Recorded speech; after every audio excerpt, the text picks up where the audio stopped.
Israel Hamas युद्ध के बीच अब मिडिल ईस्ट में युद्ध का ज्वालामुखी कभी भी फट सकता है और अगर ऐसा होता है तो पूरे मिडिल ईस्ट का नक्शा ही बदल जाएगा।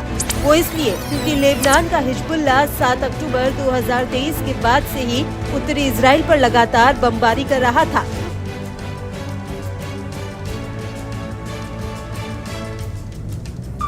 लेकिन इन सब के बीच अब लेबनान धमाकों से दहल उठा है। दरअसल लेबनान के कई इलाकों में एक साथ कई सिलसिलेवार धमाके हुए हैं और इन धमाकों में 1200 से ज्यादा लोग घायल हो चुके हैं।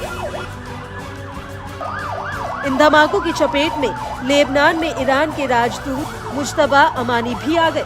हालांकि एजेंसियों का कहना है कि उन्हें मामूली चोटें आई हैं, लेकिन इन धमाकों में अभी तक कितने लोगों की मौत हुई है इसका कोई ठोस आंकड़ा सामने नहीं आया है। आपको बता दें कि लेबनान से जो वीडियो सामने आए हैं वो बेहद ही डरा देने वाले हैं। लेबनान के इतिहास में ये पहली बार है जब एक साथ कई सीरियल ब्लास्ट में एक बार में ही 1200 से ज्यादा लोग घायल हुए। दरअसल ये सभी धमाके हिजबुल्लाह के लड़ाकों की कम्युनिकेशन डिवाइस पेजर्स में हुए, जिनका इस्तेमाल हिजबुल्लाह बड़े पैमाने पर बातचीत करने के लिए करता है। हालांकि लेबनान में आम जनता पर भी पेजर डिवाइसों का इस्तेमाल करती है। वहीं रिपोर्ट्स के मुताबिक इन डिवाइसों को हैक करने इनमें एक साथ कई बम धमाके कराए गए। इसको लेकर लेबनान के स्वास्थ्य मंत्रालय का कहना है कि जो कोई भी इन पेजर्स का इस्तेमाल कर रहा है या फिर जिस किसी के पास ये पेजर्स हैं, वो उन्हें तुरंत ही नष्ट कर दे।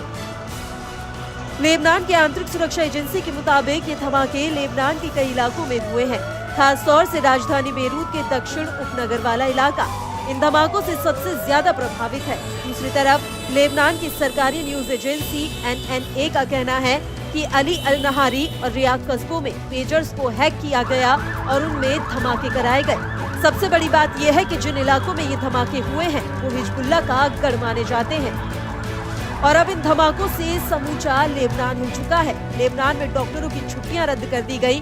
बड़े पैमाने पर लोगों से रक्तदान करने की अपील की गई है, जिससे जरूरत पड़ने पर खून की आपूर्ति की जा सके। आपको बता दें कि लेबनान से कई ऐसे वीडियो सामने आए हैं जिनमें ये धमाके लाइव दिख रहे हैं।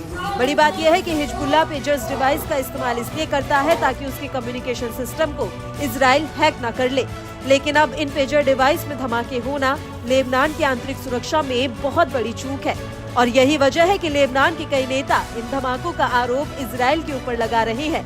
हालांकि इजरायली PM बेंजामिन नेतन्याहू के दफ्तर ने इन धमाकों से पल्ला झाड़ लिया है। वहीं इजरायली सेना ने भी इन धमाकों पर कोई प्रतिक्रिया नहीं दी है।